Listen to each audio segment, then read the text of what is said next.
morning students, myself Rakesh Srivastava from GPM convent school Basti. Students, आप लोगों को पिछले वीडियो में फोर्स के बारे में बताया गया था कि फोर्स क्या होता है और कितने तरह का होता है। तो दो चीज़ें आपको बताई गई थी। आज के वीडियो में मैं आपको बताने जा रहा हूँ रिजल्टेंट फोर्स क्या होता है और फोर्स और किसी ऑब्जेक्ट पे लगाते हैं तो उसका क्या प्रभाव पड़ता है, यानी इफेक्ट ऑफ फोर्स बताया जाएगा। तो दो चीज़ें मैं एक्सप्लेन करने जा रहा हूँ आज आपके सामने। तो पहले मैं बात करता हूँ रिजल्टेंट फोर्स की। रिजल्टेंट फोर्स क्या है? देखिए, रिजल्टेंट फोर्स जब किसी एक ऑब्जेक्ट पे दो या दो से ज़्यादा फोर्स अप्लाई होने लगते हैं तो फाइनली जो फोर्स काम करता है उस फोर्स को रिजल्टेंट फोर्स कहते हैं। अब ये फोर्स, सारे फोर्स एक ही डायरेक्शन में भी काम कर सकते हैं, अपोजिट डायरेक्शन में भी काम कर सकते हैं। तो डिफरेंट कंडीशन में रिजल्टेंट फोर्स क्या होगा, इसको मैं फिगर के द्वारा आपको एक्सप्लेन करूँगा। फिगर मैंने बोर्ड पर बनाया है, इसको मैं बोर्ड पे ले चलता हूँ आपको। ये यहाँ देखिए, पहला फिगर बना हुआ है। इसमें F1 पहला व्यक्ति जो बल लगा रहा है इधर की तरफ इस पत्थर पे लगा रहा है, और यहाँ F2 जो बल लग रहा है ये व्यक्ति इधर की तरफ लगा रहा है। तो यहाँ पर आप देखेंगे दोनों फोर्स एक दूसरे के अपोजिट डायरेक्शन में काम कर रहे हैं। तो अगर दो या दो से ज़्यादा फोर्स हों और अपोजिट डायरेक्शन में काम कर रहे हों तो रिजल्टेंट फोर्स जो होता है दोनों का डिफरेंस होता है, यानी ज़्यादा वाले में से कम वाले को घटा लेंगे तो रिजल्टेंट फोर्स फाइनली करता है। आपने एक गेम होता है टगोवार, रस्सा कश्ती जिसे कहते हैं, तो देखते हो एक टीम एक तरफ से फोर्स लगाती है, एक टीम दूसरी तरफ से फोर्स लगाती है, दोनों एक दूसरे को खींचते हैं, लेकिन जिधर का फोर्स कम पड़ जाता है उधर रस्सी चली जाती है उसके। तो ये चीज़ होता है। तो यहाँ रिजल्टेंट फोर्स जो फाइनली काम किया फोर्स ने, वो आपका Fr वही हुआ, रिजल्टेंट फोर्स हुआ। दूसरे फिगर में देखिए, इस फिगर में आप देखेंगे F1 जो फोर्स है पहला फोर्स और F2 दूसरा फोर्स है। ये दोनों फोर्स एक ही डायरेक्शन में काम कर रहे हैं, यानी पत्थर को सब एक ही डायरेक्शन में पुश कर रहे हैं। तो यहाँ रिजल्टेंट फोर्स जो होगा दोनों फोर्स का सम होगा, Fr = F1 + F2। अगर दो से ज़्यादा होंगे तो वो भी ऐड हो जाएगा। तो आपने देखा दोनों में, चाहे पहले वाले केस में देखिए यहाँ दोनों का डिफरेंस किया जा रहा है क्योंकि जो फोर्स अप्लाई हो रहा है वो अपोजिट डायरेक्शन में हो रहा है, लेकिन इस वाले फिगर में सेम डायरेक्शन में हो रहा है। तो यहाँ तो पहले वाले कंडीशन में दोनों का डिफरेंस निकालेंगे और दूसरे वाले कंडीशन में दोनों का जो है सम निकालेंगे तो रिजल्टेंट फोर्स मिलेगा।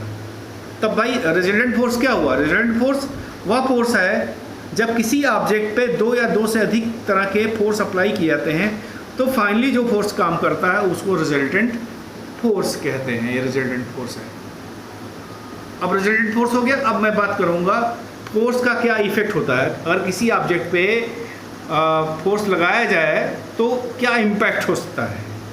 तो कई तरह के इम्पैक्ट हो सकते हैं, इसका कई इफेक्ट उसका होता है। तो पहला मैं बात करता हूँ, फर्स्ट पॉइंट जो है, a force can make a stationary object to move.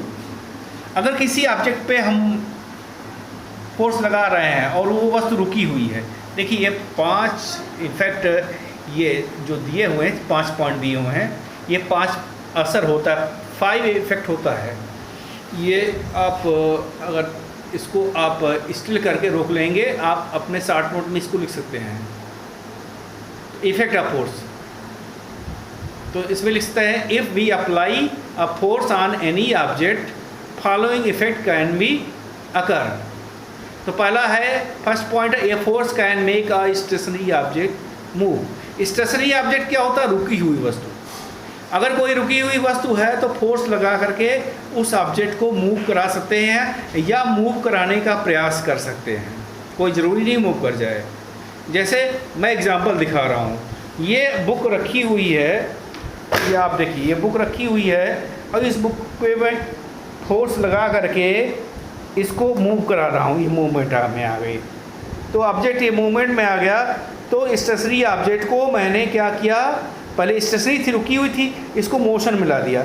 ठीक है, वैसे ही जैसे आप बाइसिकल जो होता है रुकी हुई होती है तो उसको पैडल मार के उसको मोशन मिलाते हैं। लेकिन अब मैं प्रयास करूँ इस ऑब्जेक्ट को, ये दीवार है, इसको पुश करने का प्रयास करूँ, इस पर फोर्स लगाऊँ, तो प्रयास तो मैं कर रहा हूँ, इसका मतलब ये नहीं हुआ कि इस पर फोर्स लगाएगा। फोर्स तो लगाया गया लेकिन हम इसको मूव नहीं करा पाए, लेकिन यहाँ भी फोर्स काम करेगा। तो फोर्स का इफेक्ट पहला ये हो गया कि स्टेशनरी ऑब्जेक्ट को मूव करा सकता है या मूव कराने का प्रयास कर सकता है।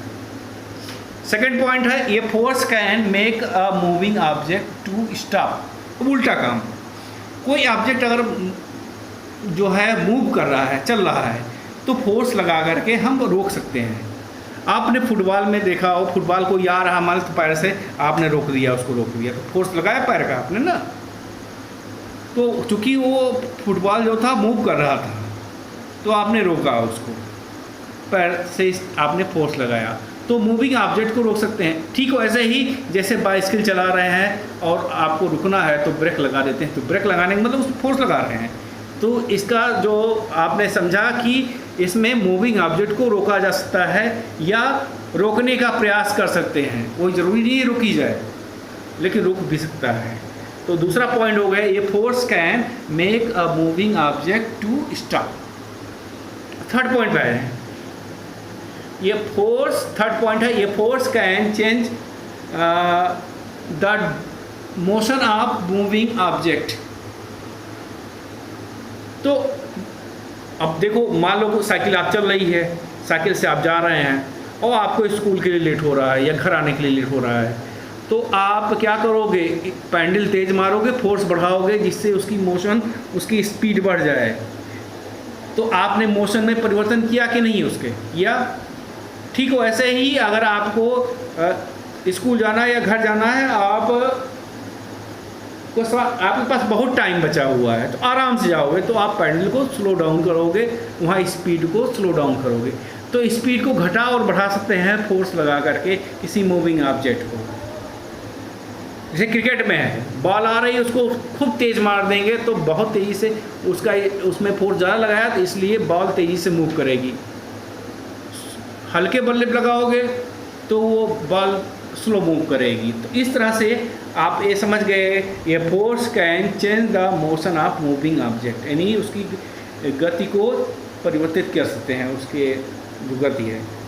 फोर्थ पॉइंट है ये force can change the direction of moving object. ये डायरेक्शन कैसे चेंज कर सकते हैं? अगर कोई ऑब्जेक्ट मूव कर रहा है, तो इसे फुटबॉल है, फुटबॉल आपके पास आ रहा है, आपने पैर से मार दिया, दूसरी डायरेक्शन चल गया, चूंकि आपकी तरफ आ रहा था, अब डायरेक्शन आपने चेंज कर दिया।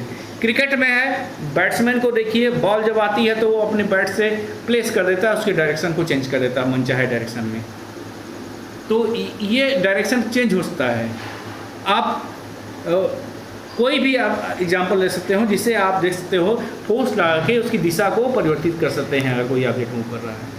अब लास्ट पॉइंट है ये force can change the shape of moving object. Shape कैसे चेंज करेंगे? आपने अब फोर्स लगा के शेप को चेंज किया जाता है। इसका एग्जांपल आप घर में देखते होंगे, आप अपनी मम्मी को देखते होंगे, या घर में जो लोग किचन में काम करते हैं, आटे को आपने देखा होगा कि उसको बेलन से रोल करते हैं, और रोल करके मतलब इसका मतलब इसके ऊपर आपने फोर्स लगाया बेलन से आटे के ऊपर, डो में से आटा होता है, तो रोल करके आपने फोर्स लगाया और उसकी शेप चेंज कर दिया। ऐसे ही स्प्रिंग में है, स्प्रिंग जो होता है, स्प्रिंग पे अगर आप फोर्स लगा रहे हो, इस पर हैवी वेट रख रहे हो तो स्ट्रेच करेगा, या आप रबर बैंड है उसको खींचोगे तो फोर्स लगाओगे तो उसका शेप चेंज कर सकते हो। इस तरह से आपने इसको देखा कि 5 तरीके से हमने उसका इफ़ेक्ट पाया फोर्स का। ये 5 इफ़ेक्ट होते हैं फोर्स के, तो ये आपको समझने की ज़रूरत है, इतना आप पूरा कर लीजिएगा। और वर्क क्या है? वर्क में आपको रिजल्टेंट फोर्स की डिफिनीशन लिखनी है। रिजल्टेंट फोर्स की डिफिनीशन आपको जो है, तो रिजल्टेंट फोर्स की डिफिनीशन के लिए आपको मैं बता रहा हूँ। रिजल्टेंट फोर्स की डिफिनीशन में लिखोगे आप, when 2 or more than 2 forces acting on any object, then final force is known as resultant force।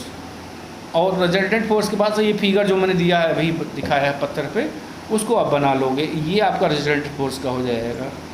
फिर आप हेडिंग डालोगे, अगली हेडिंग रहेगी शॉर्ट नोट जो रहेगा इफेक्ट ऑफ फोर्स। वो मैंने वीडियो में बताया है कैसे लिखोगे, उसको आप लिख लोगे, पॉइंट वाइज लिखना है और उसको डिस्क्राइब नहीं करना है। तो ये इतने शार्ट नोट, 2 शार्ट नोट आपको पूरा करना है, होमवर्क करके सेंड कर दीजिएगा। Okay then, have a good day.